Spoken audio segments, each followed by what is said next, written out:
aunt, however way you say it. I'm from Ohio, so we say aunt.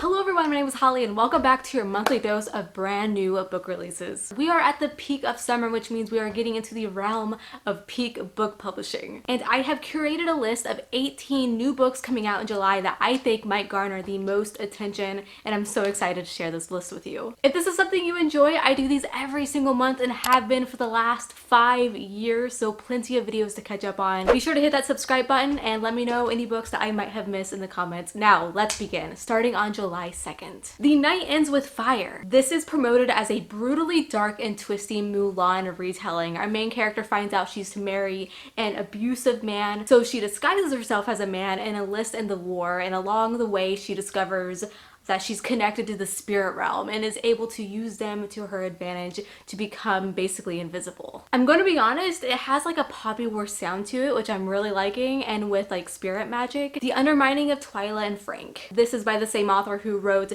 The Undertaking of Heart and Mercy, which is actually a book that I really enjoyed. It involved zombies, which was an added bonus, and this one is taking a different approach. By the way, you don't have to have read The Undertaking of Heart and Mercy to read this one. Now, while the previous book was Enemies to Lovers, this is Best Friends to Lovers, which I way more prefer if I had a choice.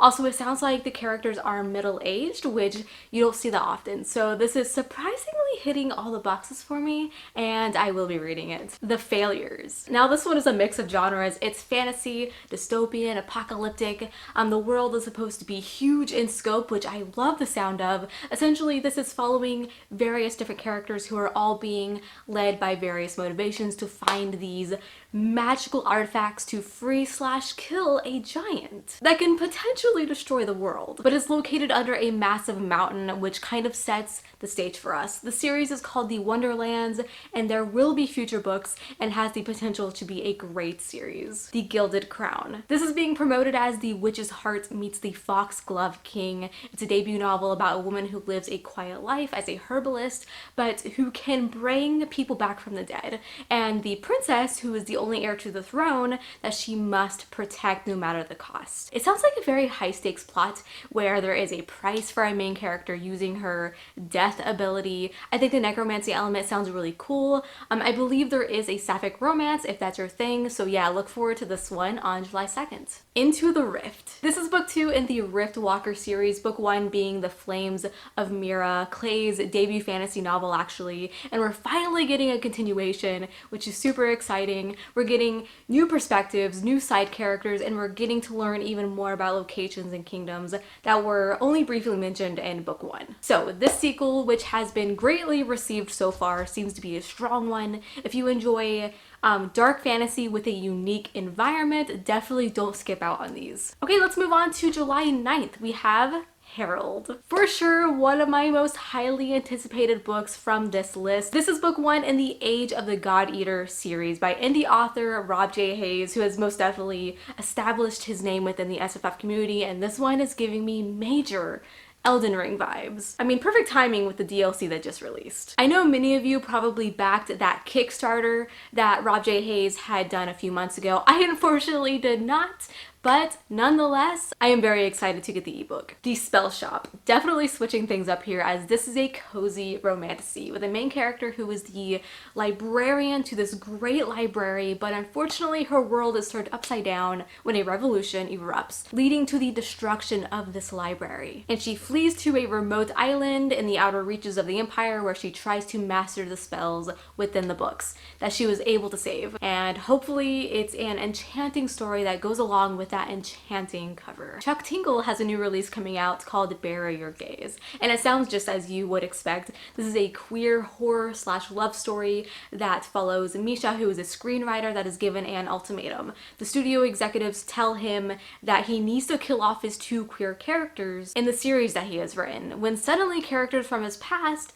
begin to haunt him. Obviously, if you are someone interested in filmmaking, this book is going to be for you, but with a horror twist. It sounds absurdly different and unique and is definitely one to add to your wish list for sure. The Sky on Fire, a brand new dragon fantasy by the author who wrote the Chorus of Dragons series, but this one is a standalone and is set in a world where dragons reign and it's the humans who are inferior. And it begins with a heist where a band of misfits need to break into a dragon's lair. Lots of dragons, lots of epic adventure, and a really cool sounding world. The Chorus of Dragons didn't work for me personally, but this one definitely could, and I'm really pumped for it. These Deathless Shores. Any Peter Pan fans out there, because this is the book for you, especially if you like villains, as this sees us with a reimagined story, and I think gender bent, of Captain Hook. The author mixes this tale that we all know so much, a fantastical world, with our lost children and makes it even more dark and twisty. This is definitely one that I am going to give a try in July. Black Tide Sun, which is the sequel to Dark Water Daughter, an epic fantasy on the high seas involving pirates, unique magic, and creatures as well. I also like human hybrids, and takes place soon after the events of book 1. It's alternating chapters between Mary and Samuel. If you enjoy the Pirates of the Caribbean movies, then you must check the series out. It's a freaking blast from start to finish, and this one just fleshes out the magic system that was created in book 1 even more. The Blood Dimmed Tide, another sequel hitting shelves, book 2 to its predecessor, The Judas Blossom, which was a historical fantasy series with a very prominent magical plotline in the midst of a Mongolian empire setting. And yes, it was as rich as it sounds. I have read The Judas Blossom, and yeah, it was very rich and entertaining, written very well, and I'm sure the sequel just continues that while developing more of the world. Hopefully, we do see more of this strife between tribes. It is really fun to see a historical series that isn't just focused on Greeks and Romans. Definitely don't miss out on this one. Up next, the Dallergut Dream Department Store. A little bit of a weird title, but I'm all for it.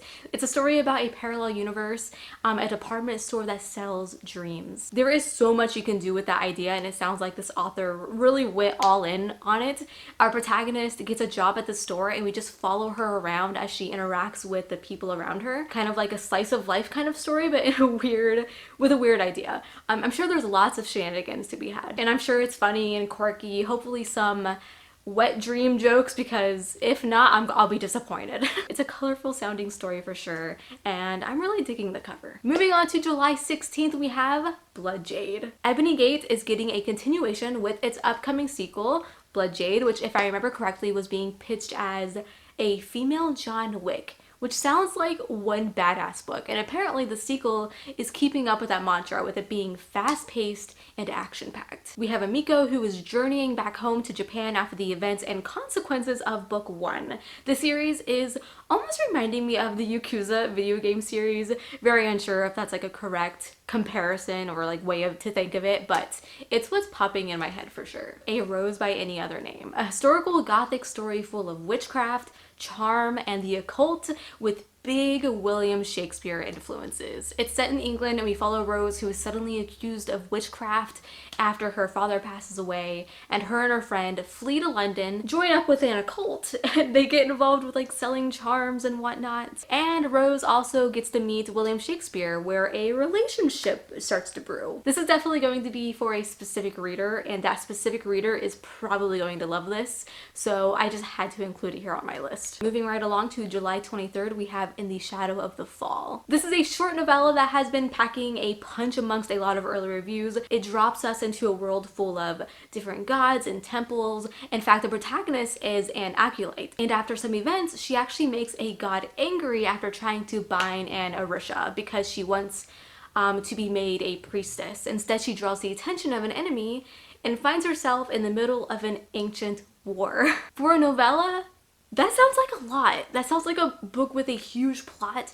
and history and lore, and I'm really curious to see how the author has packed that into a novella. Moving on to another date, July 30th, we have Our Wicked Histories, a YA atmospheric horror story. So I believe the author has mentioned that she was inspired by Edgar Allan Poe's story, The Fall of House Usher. So that already gives us an idea on the feel and direction the story might be taking. It's set in an Irish Gothic hall and flips between past and present, following Meg, who is expelled from her private school after some incident, but has the chance to make amends over the summer by staying at this fellow students' manor in Ireland. It actually has a very similar synopsis to our next book, Castle of the Cursed. Now, this is a story involving magic and vampires, and of course it takes place in a big, creepy castle. It takes place in modern day, where our main character has spent months in the psych ward, but gets out and she is invited to Spain to live with her aunt in this castle. Aunt,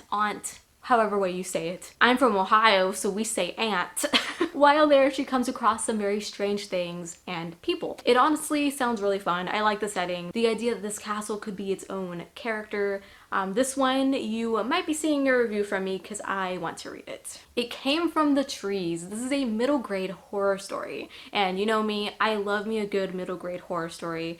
And it's all about Bigfoot. Yeah, and I need to read it just for that reason alone. We have a young girl and her scout troop who venture in the dark, scary woods to try and find their missing friend, which possibly means running into the big man himself, Bigfoot. Though maybe on the simpler side, this sounds fun. Probably a shorter, quick read. I love this cover, and I really hope it finds its audience, so add it to your TBR. Okay, so that is going to be it for my list today, but there are so many other books coming out, so be sure to let us know down in the comments what you are most looking forward to. Did my list help you out? Did you find anything new? I would love to know, and if you did, like this video. It really helps me out a lot. Be sure to subscribe. I'd love to have you here, and until we meet again, happy reading.